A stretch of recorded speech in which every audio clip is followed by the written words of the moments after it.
Mature Makeup Masterclass. As a professional makeup artist with over 25 years experience, I cannot wait to show you in this video how to create the most amazing looking makeup if you're over the age of 40. So my first tip for you is to choose where you apply your makeup to give you the best light possible. So you're simply going to find the biggest window in your home and you're going to sit in front of that window so that the natural daylight floods your face. Turn off any artificial light, but get the natural daylight as close to your face as possible. So in front of me is a big window and I will do my makeup with my mirror to the back of that window. And this is going to really help me see how I've blended. It will give me a much more truer read of the colours that I apply. Now, if you can't apply your makeup in daylight, then you want to find a room in your home that has the brightest, most even wash of light.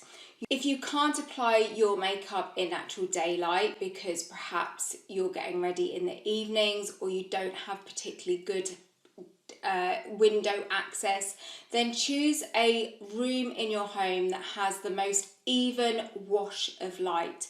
You don't want a room with lots of lamps in corners that create lots of shadow. If you struggle with your eyesight with applying your makeup, then investing in a magnifying mirror is really useful. So this one has a regular mirror here and then a magnifying mirror here. Now this one is +10, but depending on your eyesight you can get +20, +30 and so on. Now I do like to always have a magnifying mirror and a regular non-magnifying mirror together, because sometimes when we just apply our makeup using a magnifying mirror without looking back into a regular mirror, we can see too many imperfections and we can actually end up applying too much makeup. And that's often why people overpluck their brows, because they're doing it with a magnifying mirror and it's so magnified that you're actually plucking brows that really don't need plucking, and it encourages you to overpluck. This is a mirror that I really enjoy using. It's a magnifying mirror, but it has suction on the other end. So I will take my regular mirror and I can apply this to any mirror that I use. So when I travel or any mirror in the home. So I've got my regular mirror around the edge and then a magnifying one in the middle, and it can just pop on and pop off. It's really, really clever. As a makeup artist, I know that when the skin is glowy, hydrated and plump, it's a lot easier to get great looking makeup. Wrinkles and fine lines will look so much better on hydrated and juicy plump skin than they will on dry and dehydrated skin. Now, if you haven't exfoliated before, or perhaps you think, do you know what, it's something that I remember to do maybe once a month, I'm going to encourage you to exfoliate your skin at least 2 to 3 times, even 4 times a week, depending on how glowy you want your skin to look.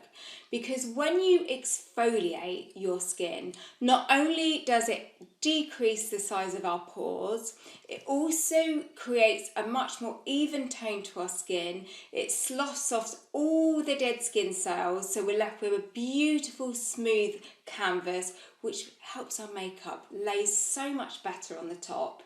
But more than anything, when we're exfoliating our skin, it means that the skincare that we then go and put on top can actually go in a little bit deeper into the skin surface, because often all that dead skin is just clogging up the surface and it's just encouraging our skincare moisturisers and serums to just sit on the top. So these are the ones that I use 3 times a week, and they're pre-soaked with skin-friendly acids. That sounds a bit scary, doesn't it? But these skin-friendly acids, what they actually do, they're very gentle, but I'll wipe the pads all over my face, avoiding my eye area, and then down around my neck as well. And then when I wake up in the morning, my skin looks so smooth, it looks so glowy, And honestly, these are just the best little exfoliators that I've found. So this is Plump and Glow. It is incredible.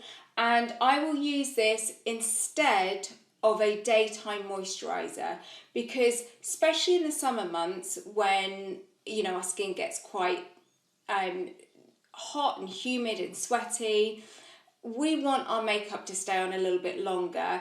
And if you're applying a daytime moisturiser that is just really, really thick, your makeup is going to slide off. So this is just a really great little technique you can do to help your makeup stay on longer but still get the benefits of the hydration and goodness into your skin. So while I will spritz my skin with this, and wait until the end of this tutorial when you see this on top of makeup, it's incredible. Let that dry. So it really does make my skin feel very plump, hydrated and bouncy. And then when that's dry, I will then go in with a makeup primer that has an SPF 50 in it. And by doing this, I am doubling up on my skincare. So this has an SPF and it's going to help my makeup stay on longer. So this is a double win.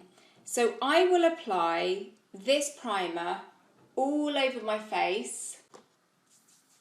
I'm actually going to say, I don't think you need a primer over your neck, but you do need an SPF 50 or at least an SPF 30 on your neck.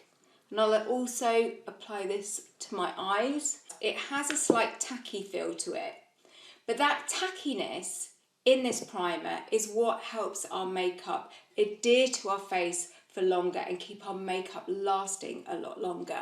So let's talk about the tools that make makeup easier and more natural looking.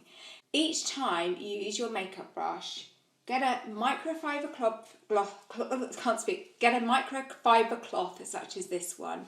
And once you've finished applying your makeup, clean off each brush on the microfiber cloth, and then you can pop this in the wash. Because when you're mixing products with your brushes, so perhaps you're going from one colour to the next, you want to make sure that the brush is clean and you're not mixing the colours.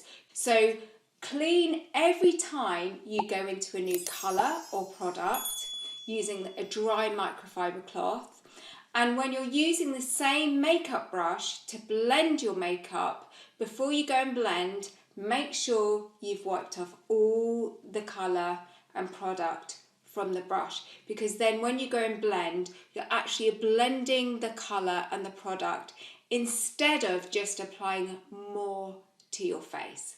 In this masterclass, I'm going to assume that you don't have lots of brushes, so we're just going to focus on two brushes. Now these two brushes are really good because this one for eyeshadow has a very fluffy tip, so it means it doesn't pick up too much eyeshadow, because it means that you will apply a little and build up the intensity, as opposed to using a much more thicker, denser brush which is going to pick up a lot more product. This is also really good when you want to blend, so you would dust off any eyeshadow, and then it's really good for blending in little circular motions and making your eyeshadow look very natural. Now this brush is great because it has quite dense fibres at the base, but as it gets to the top, the fibres thin out. Can you see? They actually thin out, and this is really good for blending foundation. So if you like quite a full coverage of foundation, then I would say blend it very delicately, so it's just the tips of the bristles that's touching your skin. But if you like to sheer out your foundation so it looks very, very natural, then you can press a little bit harder and it will blend even more and sheer out your foundation. But brushes like this are very good as well if you haven't been able to apply your makeup in natural daylight, particularly your foundation, and you're worried about it looking unblended or cakey, particularly around the jawline. Now, if you've blended your foundation using this and you're still feeling like, do you know what, my foundation just doesn't look that natural, then a really good thing you can do is get some makeup sponges like this, and you're going to wet this and you're going to squeeze out as much moisture as possible. And then with the damp sponge like this, you are going to just press and roll this over your foundation. And what that is going to do is merge that foundation into your skin and make it look much more natural and like your skin, only a little bit more perfected. So I'm going to twist my hair up and I'm going to show you a way that you can perfect your skin without having to wear a full face of foundation. We're going to apply a concealer, and we're going to use the concealer in such a way that it's going to give us the look of a full face of perfection, because I'm going to teach you the key areas to apply concealer and a technique to blend your concealer that actually gives you the look of a perfect complexion with minimal product. Now this works best when your concealer isn't overly sheer, because actually we want slightly more coverage in key areas like around our eyes, redness around our nose, but we need a product that can sheer out from being quite a full coverage to actually almost nothing. So I'm using this concealer, and I'm going to use shade medium because I have a little tan at the moment. And I'm going to take the applicator and I'm just going to apply a couple of dabs where we need it most. So in the corner of our eye here, typically we don't have a lot of darkness here, so I only apply the concealer here. Around our nose where we get a little bit of redness. Centre of the chin, even though I don't need coverage here, what I'm doing is balancing the colour. So I do have a little psoriasis on my forehead, so I'm going to dab over the top of those marks. So if you have any age spots or any mark that you think, oh, I want to get rid of that as well, so I've got some here, I'm going to put a little dab over there.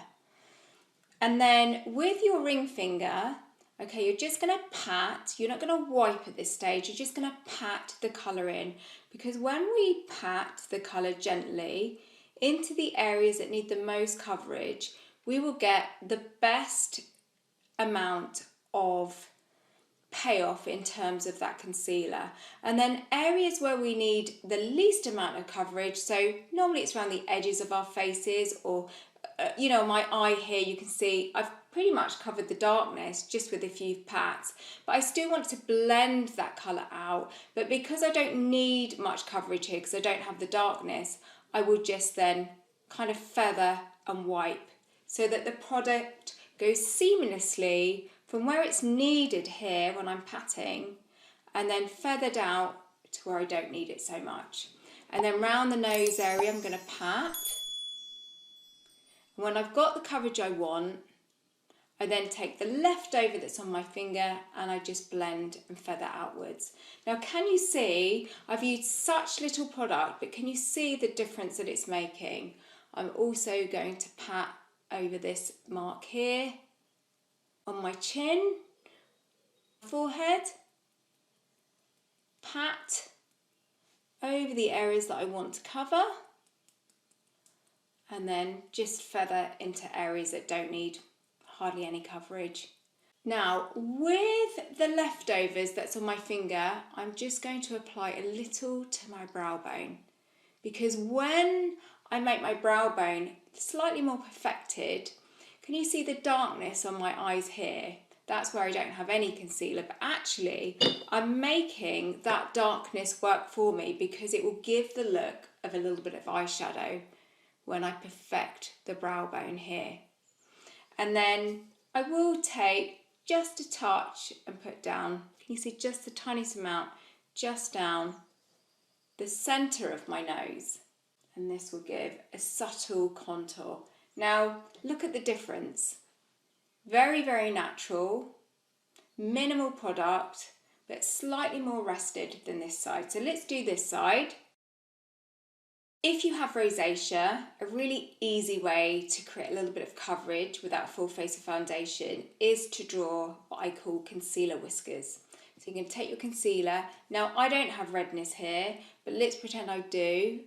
I would just do some little concealer whiskers, and then I will pat using the same technique I've just taught you for the rest of your face, and that will completely cover away any redness. How easy is that? I don't think you would need much more coverage than just a dab of this, because it just goes, a little goes such a long way. But if you did have extreme dark circles, you would just add another little layer and just do the same process again. This concealer sets itself, but if you're not using this and you have very oily skin and you find that your makeup really slides off, then I would say a very finely milled translucent powder such as this one will really just help your concealers to stay on longer. Now, typically you might think you need a big brush to apply this, but you know, as we get older, we want to really pinpoint where we apply our translucent powder, because often we don't want all our skin to be completely matte, and actually I think when we leave our cheekbones free of powder, this really does let our cheekbones glisten, and in turn they look more lifted. So I like to use a brush like this. I will make sure it's completely clean of any other product, so dust off my microfiber. And then I will tap into the product. It's very finely milled, this will look very natural. Tap off, you see? And then I will just apply this where I need to set the makeup. Now, typically I don't need to do this because I don't have over oily skin, but this is a great technique if you have very oily skin and you don't like to have any oil. And just pat it where you typically get oily, and then leave your cheekbone free. So just focus the translucent powder around your T section. Now I would say a little bit on our eyelids is really useful, because it will help when we're applying any eyeshadow. It will help our eyeshadow just glide on and blend much easier than if you just put eyeshadow onto bare skin. The next thing I'm going to teach you is how to create the look of a subtle eye lift. Now, before we reach for any eyeshadow, I'm going to teach you how to get that eye lift just with a brow pencil. Now, you will need a spoolie such as this. You can get these anywhere. If you don't have the time to get these, then you can wash off an old mascara one, make sure it's clean and just use that. But these are very inexpensive and they really do help make your brows look much more lifted. So I haven't brushed this brow, but I'm going to show you by brushing my brow upwards and into shape, it will really create the look of an eye lift. So let's brush all my brow up, and then where I have brow hair sticking up, I'm going to take the tip and really from my arch downwards, I'm going to move those hairs to sit downwards like that. Very easy. Now look, this looks a little more lifted than this side just from using this spoolie brush. Now if you want to set that brow in place, you could spray a little bit of hairspray onto this and then brush into place, or you could go back over with an clear eyebrow setting gel. You can see what difference that's made already. This looks subtly more lifted. Now, I'm going to show you a way that you can naturally fill sparse brows to further enhance a frame around your face, because when we make our brows look framed and lifted, they really do create a beautiful frame around our eye. So I'm going to teach you a way to create the look of tiny little hairs. So this is a great technique if you have sparse eyebrows, if you've lost your eyebrows over time. You're going to take a pencil, make sure it's quite sharp, and then you're going to I use my pinky finger as a lovely stabilizer. It really stops my hand being shaky. And the technique we're going to use is by pressing a little bit of pressure at the base and then flicking up. Okay, and what this does, it creates the look of root and then it tapers up into a very thin end of the hair, because this is naturally how hair grows. It's slightly thicker at the root and then it thins out. So what I like to do is I will take my spoolie, or you can use any, oh, just dropped that, or you can use any thin pencil, and you're going to look at where your brow should start. So by holding the spoolie at the corner of my nose, I can see that actually my brow hair should start here. So I'm going to start by penciling in where my brow should start, using the technique I've just taught you with drawing the lines. Now you don't want to draw too much thickness on this start of your brow here, because actually if you create too much of a blocky look, your brow is going to look drawn on. So it actually is quite helpful for the brows to look a little bit gappy at the start of your brow here. Then most of us have gappiness right at the base of our brow here. So I'm going to take my pencil and I'm going to just draw along in very delicate but feathery motions across to my arch. So I'm going to stop there. So I'm creating more strength at the base of my brow. Okay, can you see already just those little techniques have made such a difference? I'm going to take my spoolie, it's clean, and I'm going to brush up the line that I've just created to blend it into the rest of my brow. And then any hairs that are sticking up too much, I will taper down. Now, once I get to my arch here, if my arch has started to thin out, or perhaps I've over plucked over the ears, I'm going to take my spoolie and from the corner of my nostril to the corner of my eye, this will show me where my brow should ideally end. So I'm going to take the pencil, and this time rather than going going into the roots of the hairs like I have done here, I'm going to go into the actual hair of the brow and take it down to where my brow should finish. Now, if you need some more hair in your brows, perhaps that hasn't given you quite enough, then take the pencil and just delicately fill in some hairs using the same technique I showed you on the back of my hand. Now, if you find you've applied too much with your brow product, do not panic. Take your spoolie, just brush it through.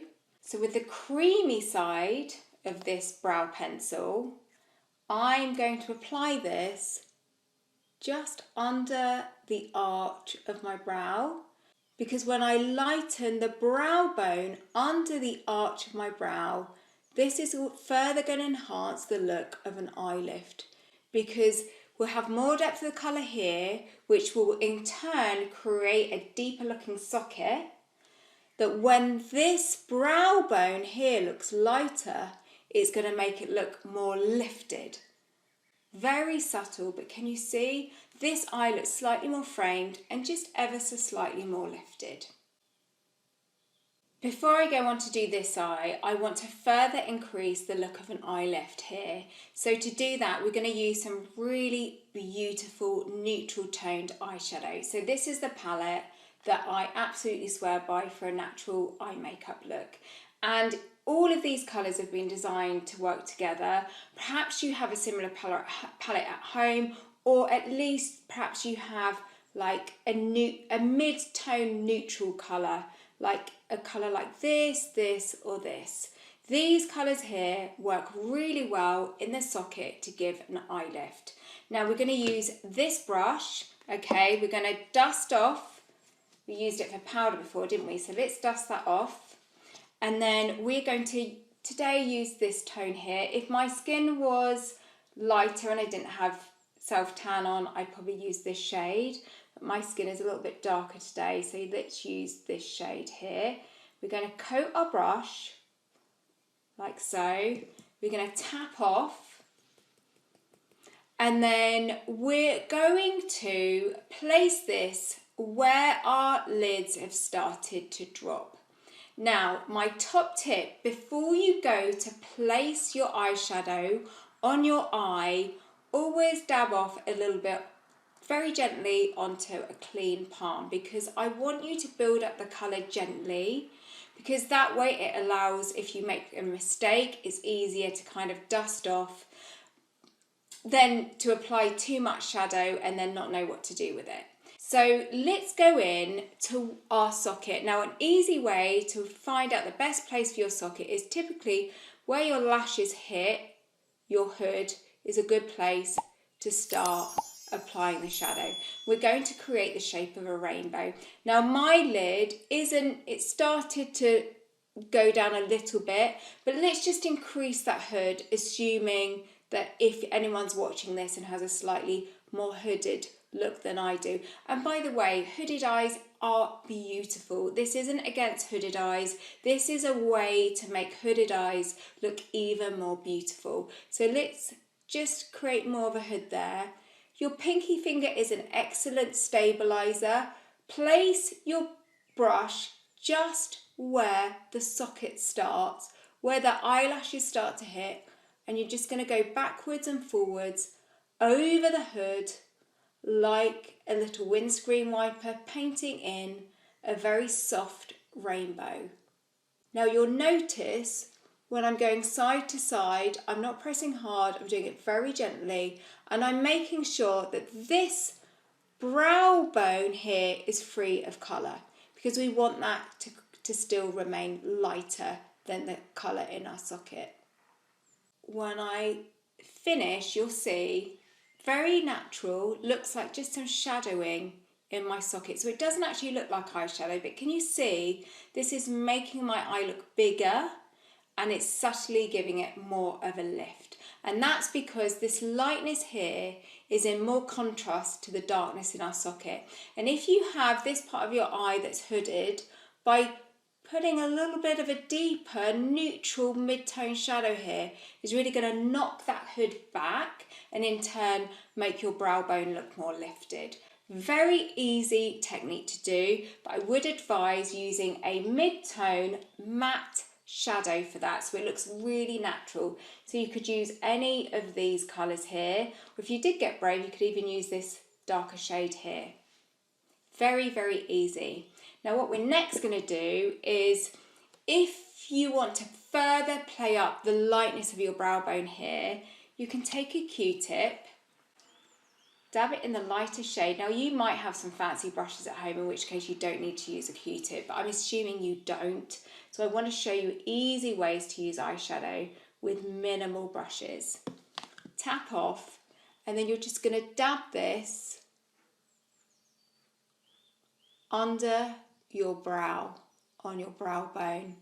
This does the same job as the lighter end of this pencil, but if you didn't have that pencil, it's just an easy way to create that look. And then I'm also going to use this very light colour here, tap off, just around the inner corner of my eye here, around my tear duct area, to just create a very subtle shot of light. I'm going to take a clean Q-tip. This time I'm going to put it into the darkest shade, like so. Tap off, and I'm just going to press this dark shade as close to my upper lash line as possible, just on the outer corner. And this is going to create the look of fuller looking lashes without having to apply lots of mascara. You could use a dark eyeliner for this, but I just want to show you a way that you can use eyeshadow in a very natural way, so it doesn't look like you're wearing hardly any eye makeup. A lovely thing you can do with a metallic light eyeshadow in the evening, such as this shade here, which actually looks beautiful when it's just put in the middle of the lower lid here, is to get a brush. Let's clean off our brush that we used. Dab it into this champagne-y shade. We're going to tap off, and we're just going to press this in the middle of our lower lid. So when it's not going into the socket, it's just going here. In fact, I want to get a little bit more payoff, so I'm actually going to use my finger to dab that on, because my finger is a lot more denser than the brush, and when I want eyeshadow to look denser, I will either use a much more thicker, denser brush or use my fingers. Again, if you have brushes at home, feel free to use your brushes. I just want to show you the most accessible way to apply makeup, assuming that you don't own a lot of brushes. I'm going to blend that all together now, so I'm going to dust off my brush. And to blend, I hold the brush very delicately towards the end of the handle. If you want more of a heavier blend, hold the brush nearer to the brush, and this is going to give you much more of a denser, heavier blend. But if you want more of a lighter blend, just to delicately blend all the colours together, hold it towards the end of the handle, and this will give you a lighter touch. And just going with little circular motions. It's literally just the tip here. You're not splaying the brush like that. It's just the tip. How natural does that look? So the next tip I'm going to show you with your eyeshadow really does create a beautiful, subtle, smoky frame to any eyeshadow look. And that is to take a taupey, mushroomy colour like this. Take your Q-tip. And by the way, the Q-tips that I really like are the ones that are slightly more pointed on one end and then flatter on the other. I really love these pointy ends for eyeshadow. So I'm going to apply the taupe shadow here. I'm going to tap off, take the Q-tip along the lower lash line. So just like so. And you'll see as I go backwards and forwards very gently, this is going to create a very soft, smoky frame to my eye, which in turn is going to make my eye look bigger. With the non-pointy side, I will just clean up and neaten any edges. Very, very natural. If you've wiped away any of your concealer or foundation, you can just top up.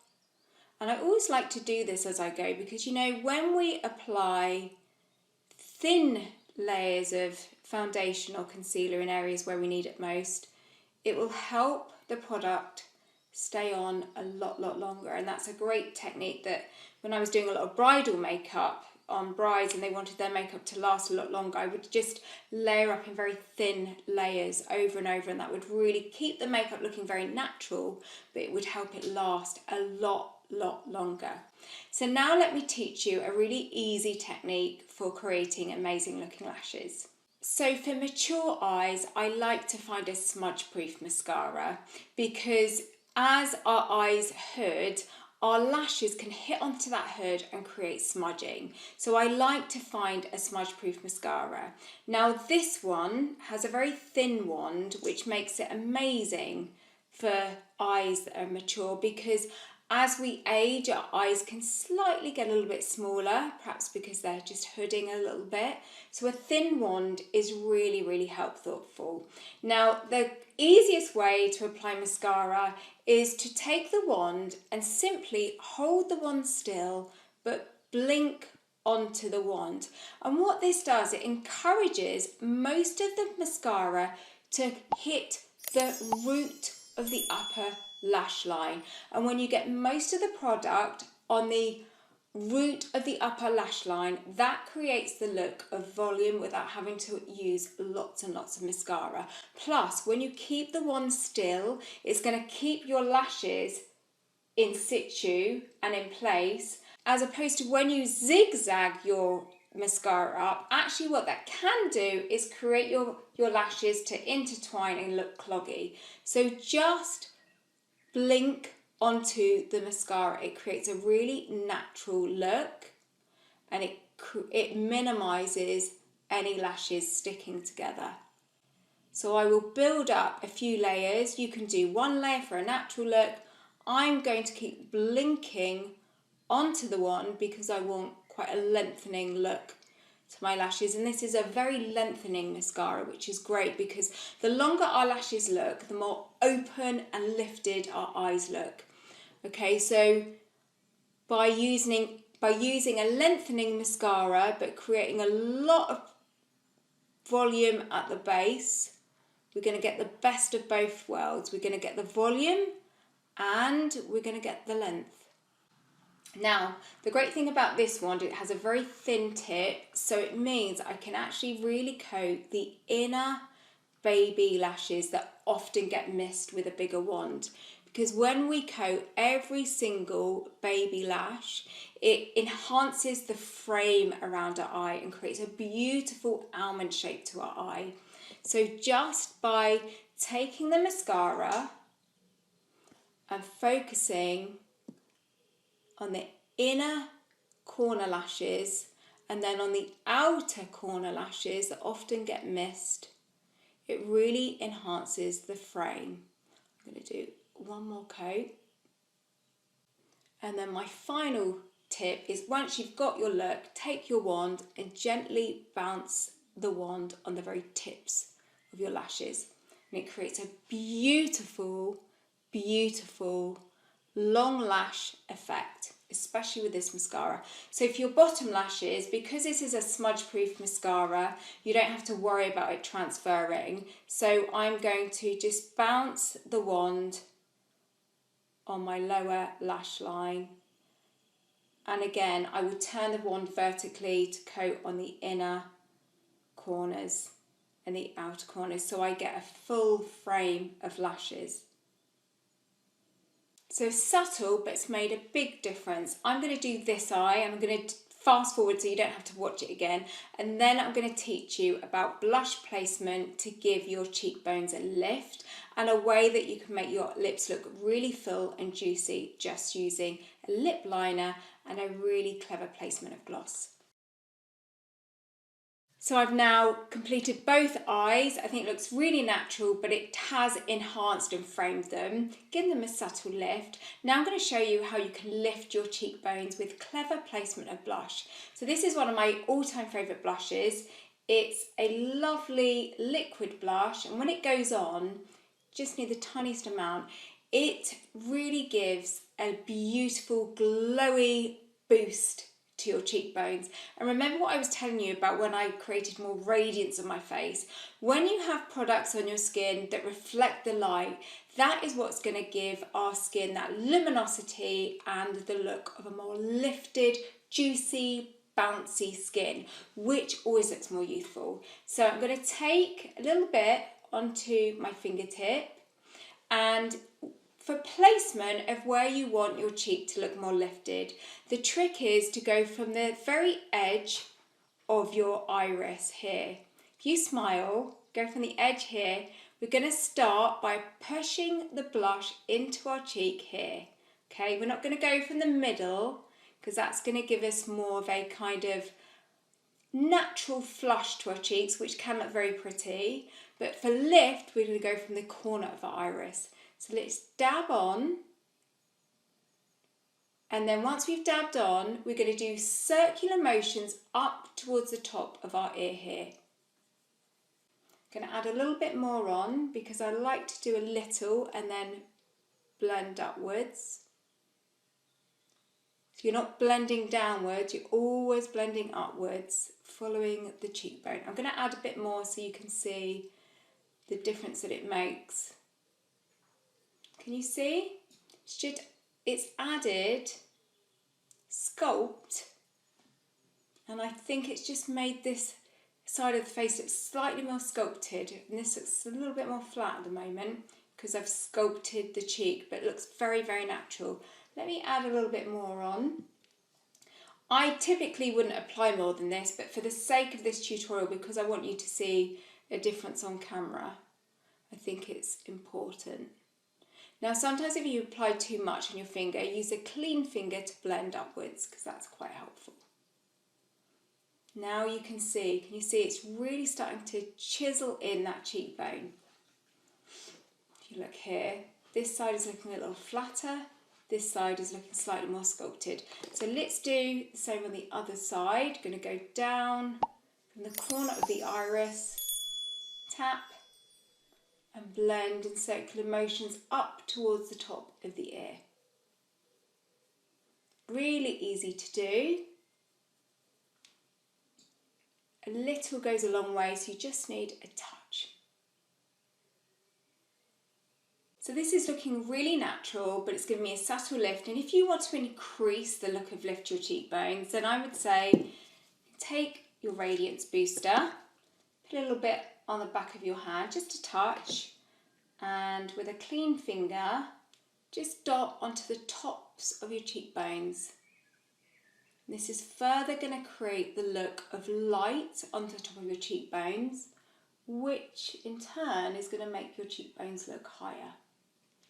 So that when the light hits and bounces off your cheekbones, it's going to give this lovely, lovely lift. Any left over you can put down your nose. Okay, so lip liner. If you've not applied lip liner before, you want to find a colour that's 1 to 3 shades darker than your natural lip colour. For the lip liner to look quite natural, you're looking for a tone that has similar tones to your natural lip colouring. This tends to work on most people. There's a way to apply lip liner that will make your lips look fuller. Now typically people go in and apply lip liner like this, from the cupid's bow to the corner. So let me do that.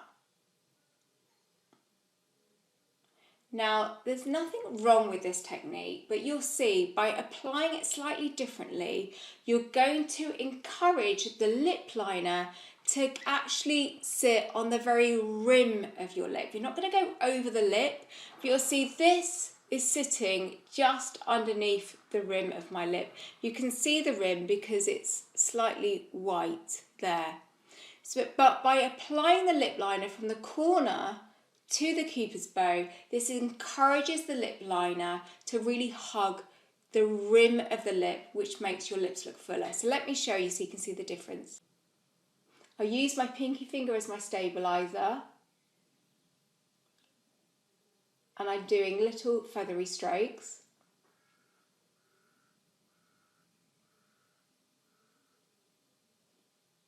Now can you see this side is looking slightly more lifted than this side. Let me put a little, very slightly fuller. So let's go ahead and go use the same technique on this side to match them up. For the bottom lip, I like to go from the corner to the middle. And when you get to the bottom part of your lip here, encourage the liner to go right on the rim. So not under the rim, not over the rim, but right on the rim of this lower curve here. Don't worry about the sides here and here, just here. And this is going to make your lips look fuller on the bottom lip. Then with the liner, you're going to delicately fill, you don't have to worry about doing it perfectly, just little feathery motions. Take your pinky finger, blend the colour in, because by blending a little of the lip liner on the meaty fleshy part of the lips, it means that as your lipstick that we're going to put over the top or your gloss over the top wears off, you're not going to be left with a line because it's going to fade gradually. We're going to further enhance the look of volume to our lips, and to do that we're going to use a gloss. Now if you don't like wearing gloss all over your lips, you can apply this just in the middle of your lower lip and it will still give you that really full glossy look. I'll show you. Just by applying it here, it's going to give you the look of fullness. But can you see, it doesn't really look like I'm wearing lots of lipstick. If I wanted to intensify that look, I would take my lip liner and fill a little bit more. So let's do that so you can see another effect. I'm building up that intensity of liner. And the reason I like to do this is if I'm wearing a lip gloss, I will always, always, always put a lip liner underneath because I think it helps the lip gloss last longer.